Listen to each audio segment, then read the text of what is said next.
Hello friends, ഇന്നപ്പം mehndi design ഇട്ടാലോ? ചെറുപ്പത്തിലൊക്കെ കല്യാണത്തിന് പോകുമ്പോൾ നമ്മൾ മറ്റുള്ളവരോട് ഇങ്ങനെ ചോദിക്കായിരുന്നു, ഇട്ടുതരുമോ മെഹന്തിന്ന്. അതുപോലെ തന്നെ നല്ല സിമ്പിളായിട്ട് ഇടാൻ പറ്റിയൊരു മെഹന്തി ഡിസൈനാണ്. നമുക്ക് എപ്പോഴും ഒരു പോലത്തെ ഒരു ഇത്, പിന്നെ ചെറിയ ചെറിയ ഇതൾ, ഇത് ഏത് ഇതളാണെന്നൊന്നും ചോദിക്കല്ലേ, ഒരു ലവ് ഷേപ്പിലുള്ള ഇതൾ, പിന്നെ ചുറ്റി വളയ്ക്കുക, ഇതൊക്കെ തന്നെ നമ്മുടെ ഡിസൈൻ. ഇനി ആരോടും തെണ്ടൊന്നും വേണ്ട, എളുപ്പമായിട്ട് ഇടാൻ പറ്റിയൊരു മെഹന്തി ഡിസൈനാണ്. ഫുൾ വീഡിയോ കണ്ടിട്ട് മെഹന്തി ഡിസൈൻ എങ്ങനെയുണ്ടെന്ന് പറയണേ. ഡിസൈൻ കാണുമ്പോൾ എല്ലാവരും ഓർക്കും, ഇവൾക്കിത് മാത്രമേ വരയ്ക്കാൻ അറിയുള്ളൂ. ഇതിപ്പം ഇടാൻ അറിയാത്തവർക്ക് വേണ്ടി ഞാൻ ഇടുന്ന വീഡിയോ ആണ്. സിമ്പിളായിട്ട് നമ്മുടെ കൈ നിറയെ ഒരു ഡിസൈൻ, അങ്ങനെയാണ് ഞാൻ ഉദ്ദേശിച്ചേക്കുന്നത്. ഇതാകുമ്പോൾ എളുപ്പമല്ലേ, ഒത്തിരി വരയൊന്നും അറിയാനൊന്നുമില്ല. ഈ വീഡിയോ കണ്ടിട്ട് ആരെങ്കിലും ഇടുവാണെങ്കിൽ എനിക്ക് കമൻ്റായിട്ട് അറിയിക്കണം കേട്ടോ.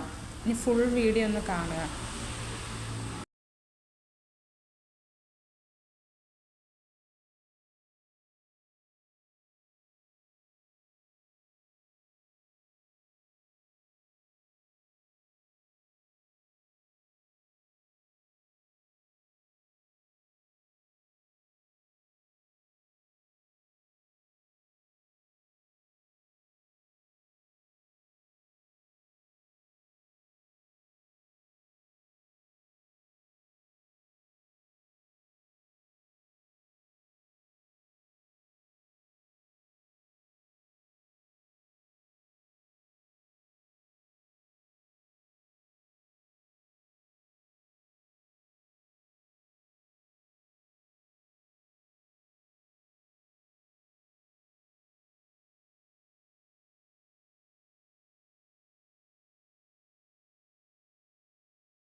ഒരേപോലത്തെ ഡിസൈനിൽ ഇങ്ങനെ അടിപൊളിയായിട്ട് ഫിനിഷിങ് ആയിട്ട് നമ്മൾ മൈലാഞ്ചി ഇട്ട് കഴിഞ്ഞിട്ടുണ്ട്.